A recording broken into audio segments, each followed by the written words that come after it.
Thank you for joining me for Storytime with Tanya for part one of The Thankful Season. Melissa Carter felt her stomach tighten into a knot as she turned onto the narrow lane that led to her parents' house. Tall maple trees arched overhead, their crimson and amber leaves drifted like embers, piling in soft mounds at the curbs. A chill breeze carried the scent of wood smoke and decaying leaves.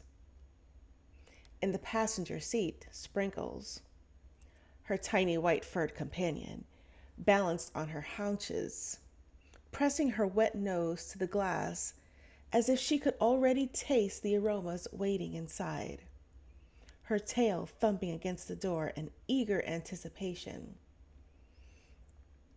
On the back seat, two glossy bakery boxes held pies that wobbled precariously with every curve.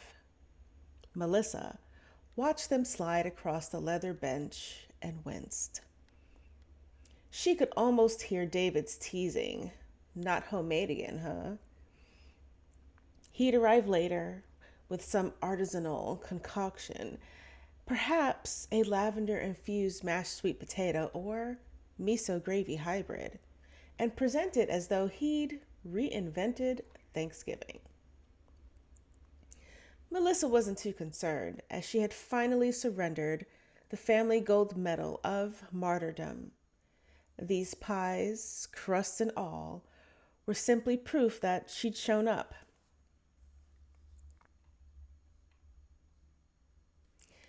Even so, as the familiar weathered siding of her childhood home came into view, her nerves hummed like a wayside carnival's cracked kazoo, an adolescent dread she hadn't felt in years. Before she could even unlatch her seatbelt, the front door swung open and her mother, Elaine, hurried down the creaking steps, flour-dusted apron fluttering around her hips. "You're here!" she exclaimed, enveloping Melissa in a hug that smelled of nutmeg, roasting turkey, and warm vanilla. The embrace was so effortlessly comforting that Melissa closed her eyes and let the years fall away. Inside, the house roared with life. Pots and pans clattered on the stove. The oven let out a sharp hiss as if announcing its readiness, and the muted commentary of a football game buzzed from the living room TV. Laughter tumbled from the kitchen as steam spiraled under the range hood.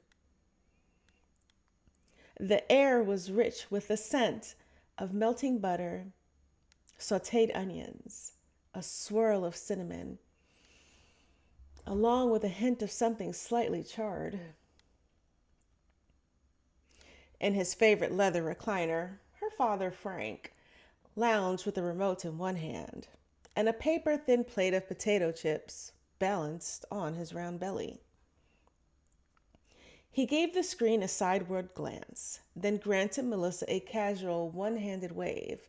"Well, if it isn't my favorite prodigal daughter," he drawled, without missing a play as Sprinkles streaked past him, yapping at the jumbled pile of coats and sneakers by the front hall. Frank grinned and threw her a little chip. "Dad, she doesn't need that," Melissa scolded, scooping the eager pup lovingly in her arms. He winked at her and grinned as he replied, "Everyone deserves a treat on Thanksgiving."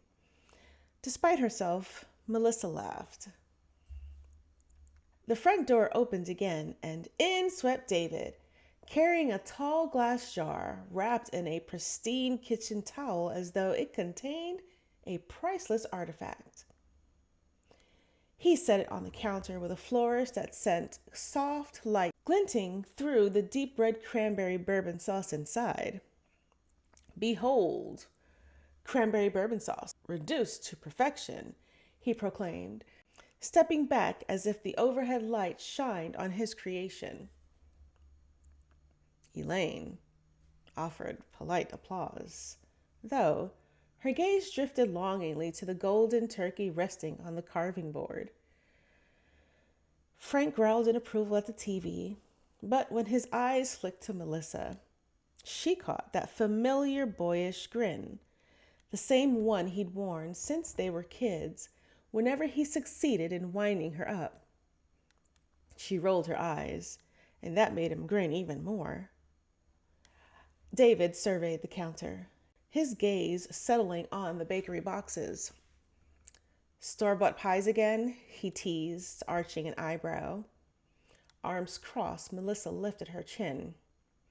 "At least my pies didn't require a fire extinguisher last year." "That was a noble experiment," he countered. "Greatness requires risk." "So do trips to the emergency room," she shot back. Their mother's sharp look silenced them both. "If you two don't behave, you'll be cleaning up after your cousin's finger painting later." Instant obedience fell over them. Proof that certain childhood threats never lose their power. By mid-afternoon, the house brimmed with sound. Cousins sprawled on the living room carpet, faces illuminated by phone screens. Aunts and uncles bustled through doorways, each juggling heavy casserole dishes and complaints about traffic. At the far end of the hall, Grandma Ruth shuffled in, leaning on her slender cane, her soft voice announcing, "Well, this might be my last Thanksgiving," a refrain she'd repeated every single year for the past decade. Frank kissed her wrinkled cheek reverently. "Then we'll make it the best one yet." At last, the clamor subsided, and everyone gathered around the long farmhouse table, its surface nearly obscured by platters, bowls, and the soft glow of a few votive candles. Elaine raised her hands, calling for silence. "Before we eat, let's go around and say what we're thankful for." Melissa's heart thudded. She always dreaded this moment, this forced spotlight, worried that her words would sound trite or hollow. Frank spoke first, grinning over his wife's basil-infused stuffing.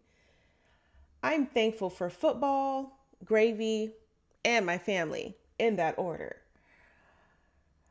Laughter rippled around the table. David followed earnestly. "I'm grateful for my new job and for this cranberry bourbon sauce, which I believe deserves its own holiday." More chuckles. One by one, voices joined in for health, for children thriving in school, for the roof over their heads, and for Grandma Ruth's enduring presence. When it was Melissa's turn, silence settled like a soft blanket. She glanced at her father's easy smile, her mother's warm, sparkling eyes, and her brother's familiar smirk. The delicate folds of her grandmother's hands on the linen runner. Even Sprinkles looked up from her curled position at Melissa's feet as if expecting her cue. "I'm just grateful," Melissa began in a low voice, "for being here, having this table to come home to, and for all of you, just as you are."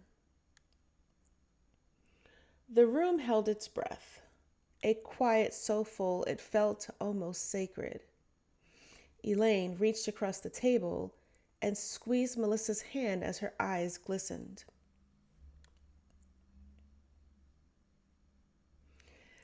Dinner unfolded in its usual blend of chaos and comfort. Elbows nudging elbows, forks clattering against china, and a sudden splash of water as someone passed the pitcher. and Sprinkles, gleefully barking each time a crumb dropped near her territory. David Sauce earned polite nods, though Grandma Ruth, half hidden by her napkin, whispered loud enough for half the table, "Tastes like medicine." Though none of it mattered. The imperfect pastries, the noise, the one pie's slightly burnt edge. What truly mattered was this. For one golden afternoon, the Carter family sat shoulder to shoulder, bound by love, memory, and tradition, reminded of the simple, fleeting gift of being together. The Carter house felt impossibly snug the moment everyone crossed its threshold. Pale yellow walls, once airy and bright, seemed to bend inward as a line of coats, wool plaids, down-filled puffs, velvet-trimmed parkers accumulated on straight-back dining chairs. The air thrummed with overlapping voices, a burst of children's giggles, the clink of crystal water glasses, the gentle rattle of gravy ladles against porcelain bowls. From the kitchen drifted the warm, mouth-watering scent of roasting turkey, herbs, butter, and wood smoke, mingling in soft plumes. By the time the family transitioned from sharply spiced deviled eggs and cheese-stuffed mushrooms to the main course, the house had fallen into a familiar Thanksgiving cadence. Plates slid across the lace-trimmed tablecloth in a slow parade. Morsels of turkey and stuffing vanished in seconds. Jokes rose in a friendly competition. Aunt Judy's recollection of a lost gravy recipe collided with Uncle Paul's tall tale of the Thanksgiving when he almost set the backyard on fire. Someone always chirped in to top the previous speaker, and the room's laughter peaked and receded like a gentle tide. Melissa found herself wedged between her cousin Tiffany, wrangling 3 small children whose sticky hands left smudges on the mahogany table, and her brother David, who sat with a small porcelain dish of his latest obsession, the cranberry bourbon sauce. The glossy crimson dazzle caught the glossy crimson drizzle caught the chandelier light. "Try it on the turkey," David urged, scooping a generous spoonful onto Melissa's plate before she could decline. His cheeks were warm from excitement. "I like the flavor just fine," Melissa murmured, but curiosity won out. As the tart berries burst on her tongue, the bourbon's flame lingered too long in the back of her throat, but it wasn't awful. Across from her, Aunt Judy leaned forward, her forest green cardigan stretched over the table's edge, brow knitting in that familiar way. "So, Melissa, how's the new job at the marketing firm? Still working late every night?" She paused, then tilted her head. "And no boyfriend yet? You know you're not getting any younger. Tiffany over there already has 3 kids." Tiffany caught Melissa's eye and offered a strange smile as she dabbed mashed potatoes off her youngest cheek. Melissa stiffened as her lips pressed into a polite line. "Actually, right now, I'm okay with Sprinkles," she said. At her feet, Sprinkles, her scruffy terrier with white fur, let out a perfectly timed bark. A ripple of laughter coursed around the table, momentarily easing the tension. Later, as she refilled water glasses from a cut glass pitcher, Melissa passed the semi-open door to the kitchen. Inside, her mother, Elaine, brushed melted butter over the turkey's glistening skin while her father, Frank, cradled a wedge of cornbread. "Do you think she's lonely, Frank?" Elaine questioned quietly, her voice tinged with worry. "I just want her to be happy." Frank murmured something about busy schedules. Melissa's hand froze on the table. The soft admission sank into her chest like a hard stone. She wanted to burst in and insist she was fine, fulfilled exactly as she was. But instead, she set the glasses down with careful precision, her heart even heavier than before. Meanwhile, David sat back in his chair, exchanging a rueful glance with Grandma Ruth, who was spooning neatly ridged slices of classic canned cranberry jelly onto her plate. The ornate tin's contents gleamed like ruby glass.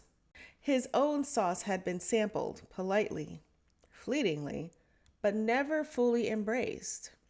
You people wouldn't know fine dining if it hit you in the face, he muttered, voice soft and half laughing. Watching his nieces and nephews smear whipped cream across their chins, he let out a chuckle and folded his arms, relinquishing his quest for approval. When dessert arrived, the table bloomed with Melissa's homemade pies. Lattice apple with cinnamon-scented steam curled upward, and a pecan pie whose golden crust bore the charming bumps of uneven scoops. Elaine wrapped her crystal glass with a small spoon. Its bright ring silencing the room. Tonight, she announced, instead of merely stating what we're grateful for, let's share a story. Something we'll remember long after the last crumb's gone.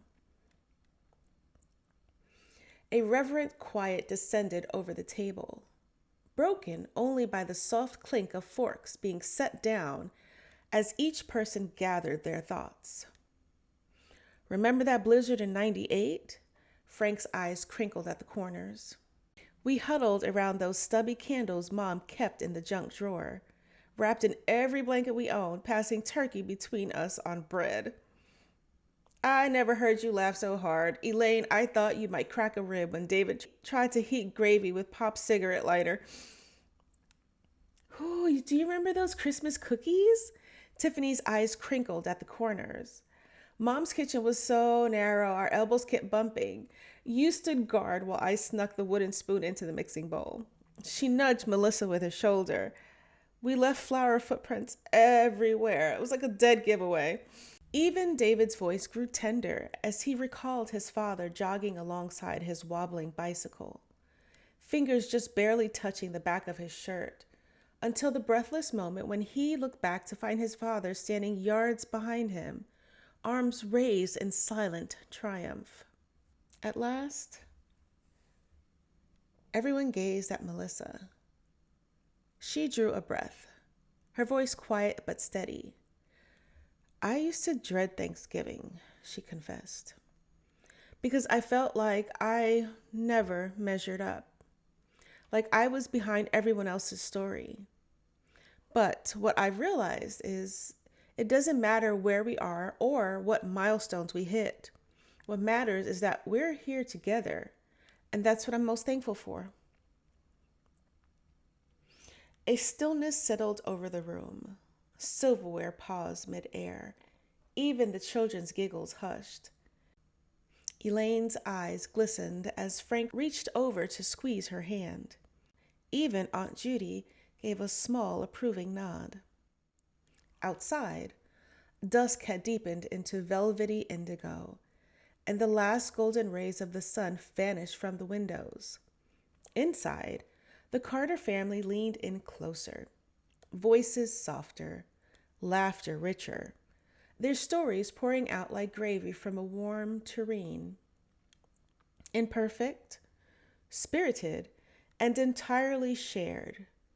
This, they all knew, was the heart of Thanksgiving.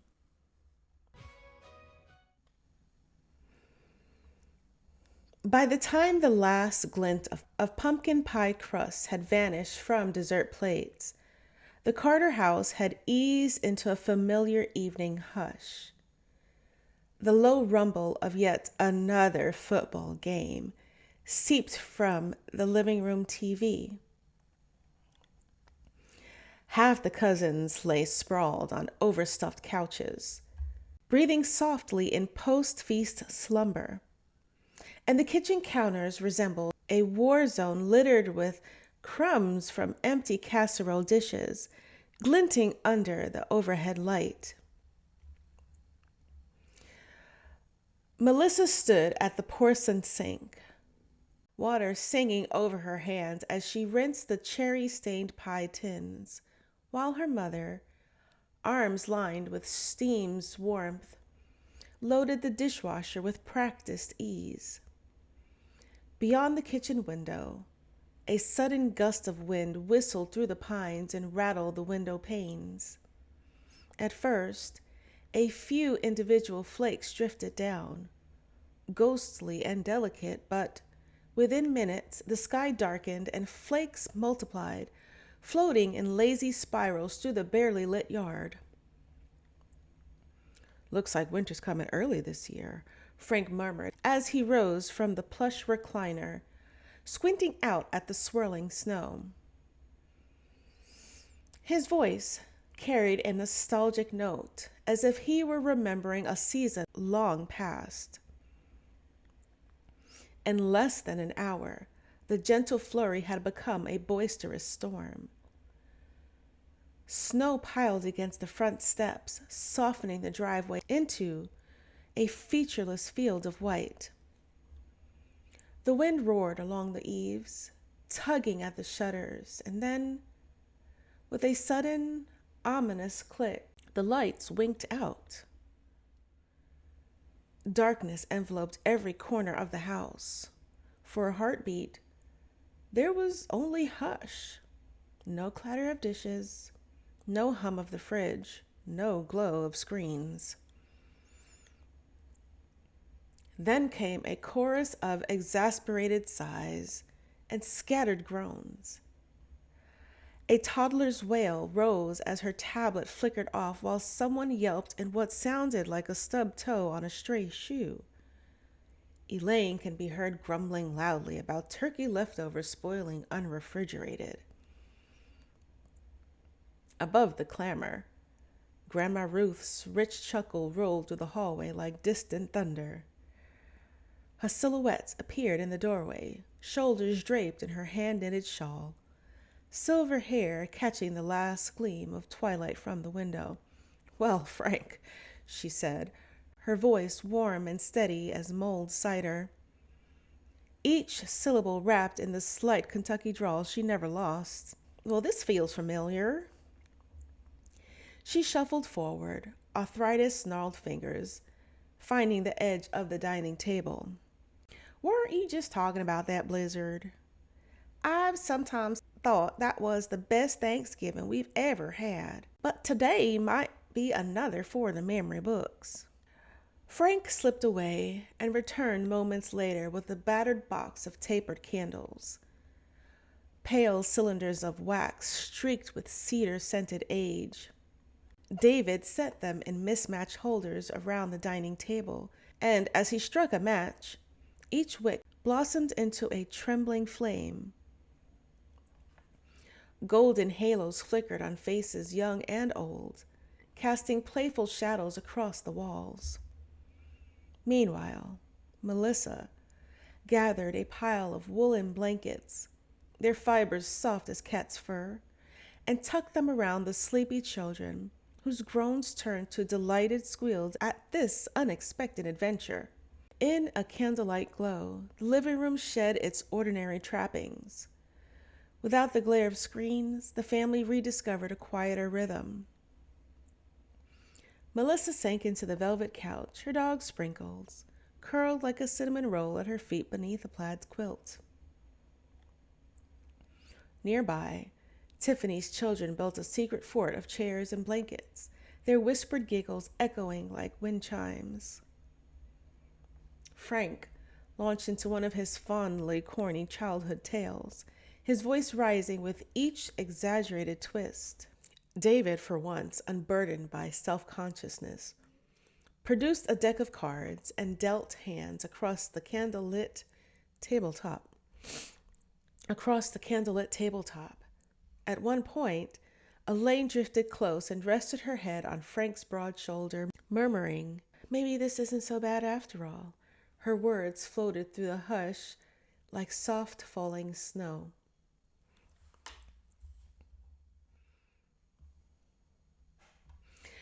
Melissa looked at the glowing faces and realized her chest felt lighter than it had in months. She had spent so long tallying up her accomplishments, comparing herself to some invisible checklist: career milestones, relationship milestones, perfectly curated social media moments, always striving, but feeling like it was never enough. Yet here, amid the flickering candlelight and a storm that turned the world outside to a blank canvas, none of that mattered. Belonging wasn't something you earned with achievements or approval. Melissa realized as she watched the candlelight dance across Tiffany's laugh lines. It was something bestowed freely in this living room where the faded armchair still bore the grape juice stain from her 7th birthday, where David's off-key rendition of Sweet Caroline still made everyone groan before joining in on the chorus, where the smell of cinnamon and clove from Grandma Ruth's potpourri mingled with the wood smoke curling from the fireplace, a scent that would always mean home, no matter how far she traveled. As the evening deepened, the family huddled closer, passing woolen blankets with frayed edges and faded patterns around like sacred talismans. Grandma Ruth's papery voice crackled to life with "I've got plenty to be thankful for," a melody that wavered and strengthened as each family member joined the chorus, their breaths visible in the cooling air. One by one, they surrendered to sleep. First, the children with flushed cheeks and sticky fingers. Then Uncle David snoring softly in his armchair, his glasses askew. Outside, the blizzard's fury rattled like century-old window panes and piled snow against the north-facing walls, but inside, the corridors were bathed in the amber glow of candles burning down to stubs, their shadows dancing across the ceiling. Melissa pulled her knees to her chest, beneath the quilt her mother had stitched when she was pregnant with her, and closed her eyes.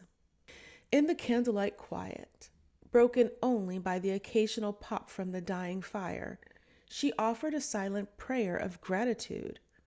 Thank you. Thank you for this symphony of breathing bodies, for the imperfect harmony of our voices. Thank you for home. The end.